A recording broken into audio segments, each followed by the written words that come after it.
What's up guys, it's Scoopman 5000 back for another action figure review, and nothing better to bring me back into the fold than with a good old McFarlane DC Multiverse, and this is the Zack Snyder Justice League Superman variant. So obviously the blue and the red and the gold, the classic color scheme for Superman, and the one from the movies up until Zack Snyder's Justice League. Of course, if you're following this series, you know that the black and white Superman was the main release along with the rest of the Justice League, but this one here is a Target exclusive. I've had them pre-ordered, but obviously with Target, you never know if you're going to get something, so I've been on the hunt, and finally I was able to track one down. For the packaging, it's everything we're used to. We're almost at 2 years or something with this McFarlane line, so we know what we're getting. The blue and the black and the white, Superman DC Multiverse, on the side some window extending, Superman with the Justice League logo up top, and then on the back is the trading card image. Interesting, this is a black and white filter over the original image, even though this is the colorful suit. And there's your barcode if you're out in the hunt,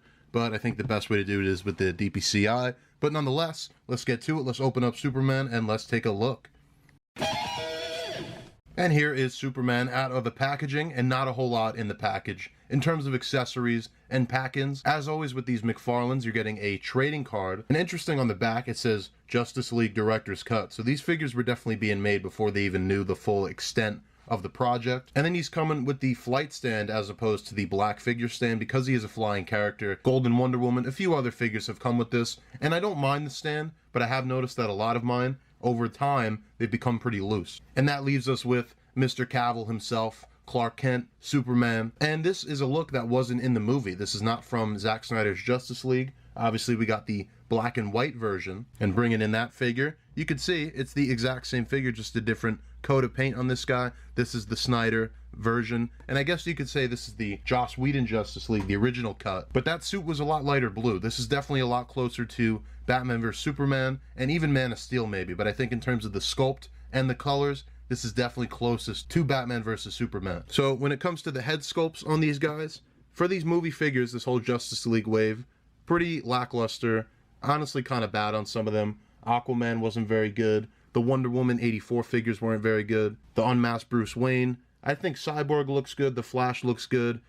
Superman somewhere in the middle there. He's definitely not the best, but he's nowhere near the worst because, like I said, Aquaman, woof. Wonder Woman, not very good. And now even with the Suicide Squad figures, there's a Harley Quinn that looks amazing. Polka Dot Man looks very good. But then the John Cena, hit or miss. I think the helmeted one looks good. Same thing with Bloodsport. The unmasked version is pretty bad looking, but the helmet one does do the job. I'd say, like a lot of other companies, they're definitely better at making comic figures, but this is not a bad version of Henry Cavill's Superman by any means. It's probably better than the Mattels too. But the head sculpt itself, it could be better. It's probably just the paint actually that's throwing it off. Nowadays, we're getting a lot of photo printing technology on our action figures, so to see a more traditionally painted figure of a realistic person, maybe that's what's throwing it off. But maybe the sculpt is there. I'm sure someone a lot more talented than me could make this look very good. But as it stands, it's okay, but it definitely could be a lot better. But taking that away and looking at the rest of the figure, some pretty immaculate sculpting and paint work by McFarlane Toys,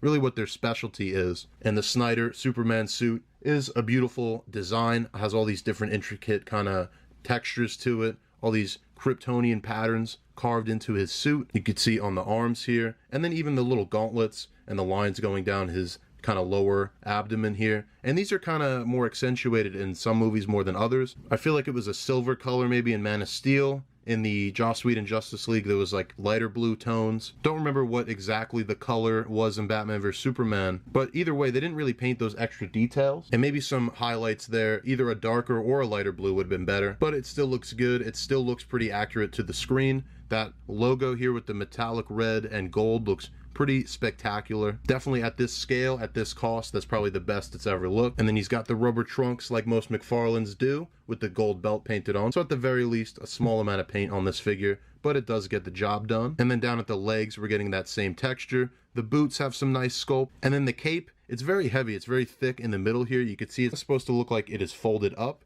but it's completely filled in there. It's a solid piece. It's going to weigh the figure down a little bit. He could still stand. It's definitely not that much of a problem, but you can see him tipping back a little bit. And obviously a cloth cape is always going to be better, but McFarlane definitely seems to prefer these more thicker rubber capes on his figures to get a more deliberate design out of it. For his articulation, the head is going to look back that far. Not too bad for a flying figure. Looking down, not so much. he's going to tilt all the way. He's got a pretty good range of motion. The torso has an upper ball joint that doesn't move the most, but I do prefer this to an ab crunch just based on how it looks and also the ability to tilt side to side. We've gotten very used to these kind of small, not as noticeable butterfly joints that just give you the smallest amount of range. But honestly, this one doesn't seem to want to move much at all. Luckily, the sculpt hides it, but again, I don't really know what the benefit of this butterfly is because it does not really move that much. You're just going to get very small, precise movements out of it. The shoulder is going to hinge up. Well, it should, but mine just snapped right out. Luckily, nothing broke, but a very tight shoulder, so be aware of that. Honestly, all the joints are pretty tight on this figure. The bicep rotates, but it's pretty close to the sculpt there as well. Double jointed elbow is not too bad, but again, very tight, and some plastics even falling off of them. And then the ball joints that we're used to on the wrist. The legs are going to split out to reveal a familiar leg system we're used to. Kicking back, not so much. Kicking forward that far with a bit of rotation. Double jointed knee goes all the way back. Then we do have a ball joint at the foot and a toe hinge. And that does do it for your look at Henry Cavill Superman. So let's go ahead now and let's do some comparison. And the most direct comparison you can make is with the black and white version of the same figure, and you can see the head sculpt is probably exactly the same. If anything, the skin tone actually looks slightly different, but maybe it's just the colors on the suit that are throwing me off. But still, two pretty solid figures, and I'm definitely glad to have these in my collection of McFarlane toys, but they definitely could be better. And to get a bit more contemporary, here he is with Bloodsport, aka the man who put Superman in the hospital from the brand new Suicide Squad movie. Obviously, this figure didn't come with guns. Those come from Bloodshot. But if you want to throw your extra Superman into that Suicide Squad display, here's what that's going to look like.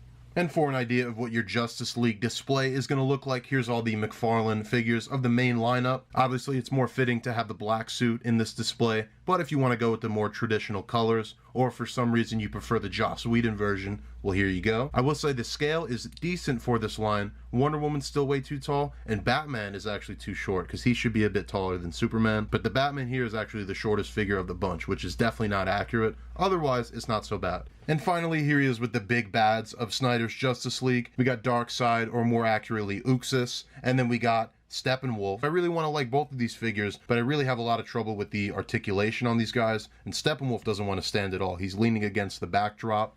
And lastly, with some comic book McFarlane figures, we got the Action Comics 1000, Wave 1 Superman, and the Death Metal Superman. And overall, that's going to do it for the Snyder Superman, the Target variant, and overall, it's a decent figure.